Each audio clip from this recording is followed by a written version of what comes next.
अस्सलाम वालेकुम। आज हम बात करेंगे रमज़ान शरीफ पे। बरकत का महीना आ रहा है हमारे लिए, खुशियों का महीना आ रहा है। अच्छा, इसमें हम जो गलतियाँ करते हैं उस पर बात करेंगे कि हम 5 गलतियों पे बात करेंगे। जैसे रोज़ा इफ्तार सहरी टाइम और इफ्तारी टाइम जो हम 5 गलतियाँ करते हैं, अगर वो हम गलतियाँ करना बंद कर दें तो ये महीना हमारे लिए बहुत ही अच्छा साबित हो सकता है हमारी सेहत के हवाले से। जितना ये रोज़े रखने ज़रूरी हैं, इतनी ज़रूरी हमें अपनी सेहत का ख्याल रखना भी ज़रूरी है। सेकंड हम बात करेंगे कि शुगर के पेशेंट को कैसे रोज़े रखने चाहिए।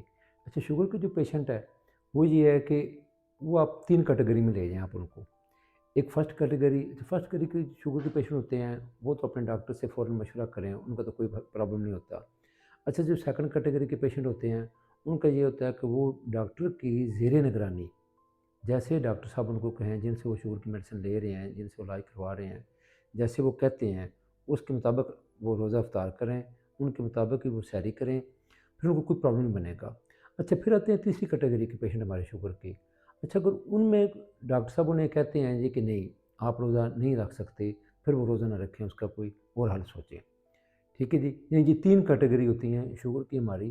फर्स्ट तो कोई मसला नहीं होता, सेकंड का जो है वो डॉक्टर के ज़ेरे निगरानी। तीसरी, अगर आपकी शुगर बहुत अप डाउन हो रही है या डॉक्टर साहब समझते हैं कि जी नहीं, ये शुगर आप ये रोज़ा जो आपके लिए ये ऐसे नहीं है, ऐसे नहीं रख सकते आप, तो उस पे आप अमल करें। आगे आ जाएँ हम, जो हम अक्सर इफ्तारी के वक़्त जो हम गलतियाँ करते हैं। एक तो जिस वक़्त आप रोज़ा इफ्तार करें, आप कभी भी मीठे मशरूबात ना लें, फ़ौरन। कभी भी ना ऐसे करें, मीठे मशरूबात ना लें। आप शिकंजी पिएँ, वो भी नमकीन शिकंजी पिएँ, नींबू वाली शिकंजी पिएँ आप, सादा पानी पिएँ। अच्छा, जो दूसरी गलती हम करते हैं, फिर बहुत कुछ हम तली चीज़ें खानी शुरू कर देते हैं कि समोसे, पकोड़े वगैरह-वगैरह। तो कभी भी आप जो इफ्तारी के वक़्त आप तली चीज़ें इस्तेमाल ना करें।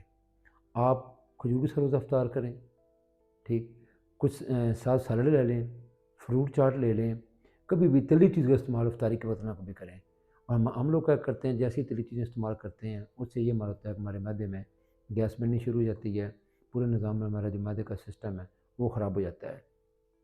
अच्छा, तीसरी जो बात हम गलती करते हैं, कि हम ये करते हैं कि हम बड़ा स्पीड से खाते हैं, कि पूरे दिन के भूखे होते हैं, तो हमने फिर ये तय करना होता है कि हम जल्दी-जल्दी खाएँ। कभी भी आप स्पीड से ना खाएँ, कम खाएँ और कम खाएँ और ऐसे-ऐसे खाएँ, चबा कर खाएँ। अगर आपने 1 रोटी खानी है तो आप आधी रोटी खाएँगे, फिर आपकी भूख खत्म हो जाएगी। अगर आप स्पीड से खाएँगे, तेज़ी से खाएँगे, उससे क्या होगा, आपकी भूख भी नहीं खत्म होगी, बल्कि आपको प्रॉब्लम भी आनी शुरू हो जाएँगी। अच्छा, जो उससे अगली बात है, कभी भी आप अफ्तारी और डिनर इकट्ठा ना करें। पहले आप रोज़ा इफ्तार करें, हल्का-फुल्का नमाज़ पढ़ें, फिर 10-20 मिनट के बाद आप हल्का सा डिनर करें। अच्छा, हम लोग क्या करते हैं कि हम अफ्तारी भी और डिनर भी एक जगह कर देते हैं। अच्छा, जो लास्ट बात है ख्याल रखने वाली, वो है आपका पानी पीने का अंदाज़। रात में कम से कम आप अफ्तारी से लेके सहरी तक आप 8, 9, 10 गिलास पानी के पिएँ, आहिस्ता-आहिस्ता। ये नहीं कि आप एक बार ही पेट भर लें, और रात को पानी अपना कवर करें आप। इससे आपका ये शुगर का बड़ा इसमें असर अच्छा होगा, और आपका जो ब्लड प्रेशर का प्रॉब्लम है, वो भी ठीक रहेंगे। फिर हम आ जाते हैं कुछ हमारी मेडिसिन के बाद, कि हमारी मेडिसिन में आपको होम्योपैथी मेडिसिन क्या मदद कर सकती हैं। अगर तो आप देखते हैं कि जैसे ही अफ्तारी करते हैं तो आपके पेट में गैस बननी शुरू हो जाती है, तो आप कार्बोविच इस्तेमाल करें। कार्बोविच हमारी मेडिसिन बहुत अच्छी है। अच्छा, अगर आप देखते हैं कि सुबह जैसे आप सहरी करते हैं, उस वक्त अगर आपको कोई प्रॉब्लम बनता है सहरी करते के दौरान, आपको जैसे पानी पीते हैं, पराठा खाते हैं या हल्की-फुल्की चाय पीते हैं, ऐसी कोई भी चीज़ जब लेते हैं तो फ़ौरन फ़ील करते हैं कि मेरे पेट में यार गैस बन गई है, सहरी टाइम, ये बात मैं कर रहा हूँ सहरी की। उस वक़्त आप हमारी नेक्स्ट वीक का मेडिसिन लें, नेक्स्ट वीक का 200 में लेंगे तो ये प्रॉब्लम आपका ख़त्म हो जाएगा। अच्छा, रात को देखते हैं अगर आप इफ्तारी के बाद, कि रात को अगर आपके सीने में जलन होती है, दबाव से महसूस करते हैं, आप कहते हैं जी कि मेरा रात को हाज़मा नहीं हो रहा, मुझसे ये सहरी सुबह से ठीक ठीक ठीक से फिर नहीं होती, तो आप रात को आर्सेनिक एल्बम भी ले सकते हैं स्टूडेंट में।